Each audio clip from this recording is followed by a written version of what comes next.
Hi, in our final chemical engineering video, I'll be talking about polymers, polymer engineering, and chemical engineering. A polymer is a long-chain macromolecule that is made up of many repeating units called monomers. Polymers exist as amorphous and crystalline solids. Amorphous solids have low melting points and are easily deformed, whereas crystalline solids have high melting points, rigidity, tensile strength, and opacity.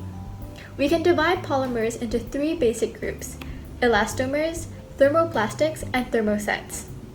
So firstly, an elastomer generally refers to a material that can be restored to its original state after removal of an external force. The elastomer is only deformed under weak stress, and the stress can be quickly restored to a polymer material close to the original state and size.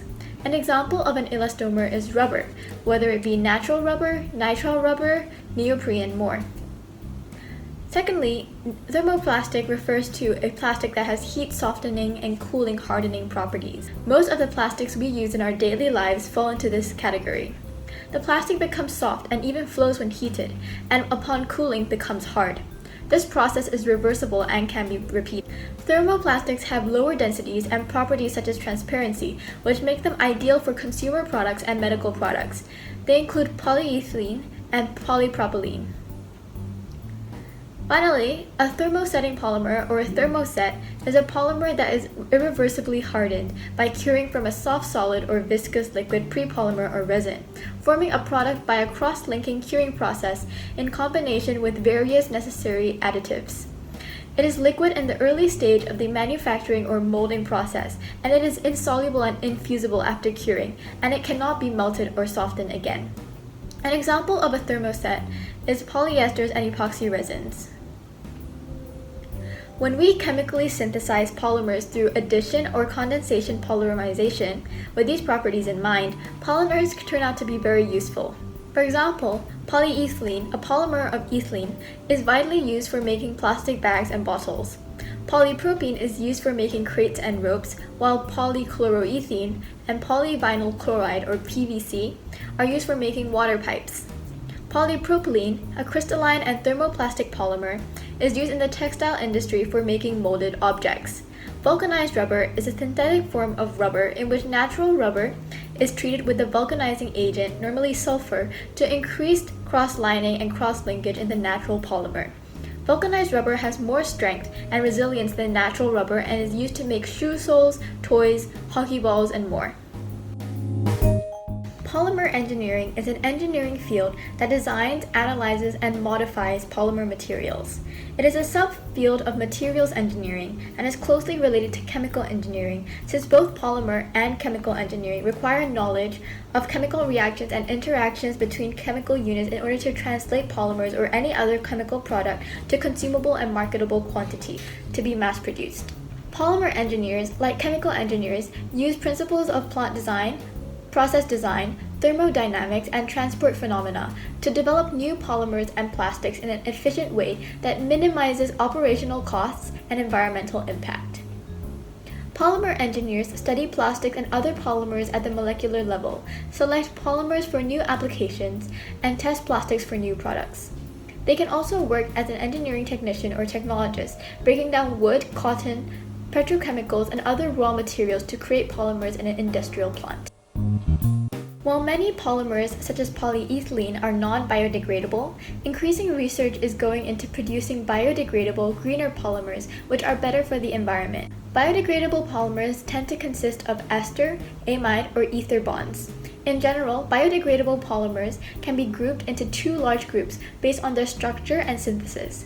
One of these groups is agropolymers, or those derived from biomass, and another group is biopolyesters, which are those derived from microorganisms or synthetically made from either natural or synthetic monomers. An example of a synthetic biodegradable polymer is polylactic acid, a biopolyester. In 2010, polylactic acid had the second highest consumption volume of any bioplastic in the world, but despite this, its use is restricted as it is quite fragile and not compatible with many manufacturing processes. Thus, it has to be strengthened with additives.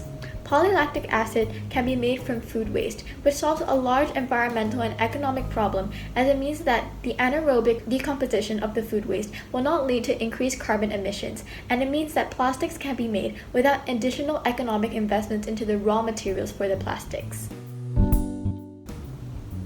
Polylactic acid is produced in the following process, created by polymer engineers and chemical engineers so that it can be mass-produced. Firstly, lactic acid is synthesized from fermentation feedstock from food waste. To utilize food waste as fermentation feedstock, Aspergillus awamori fungi and Aspergillus aerosei fungi are added to the food waste. Enzymes are secreted by the fungi through solid-state fermentation.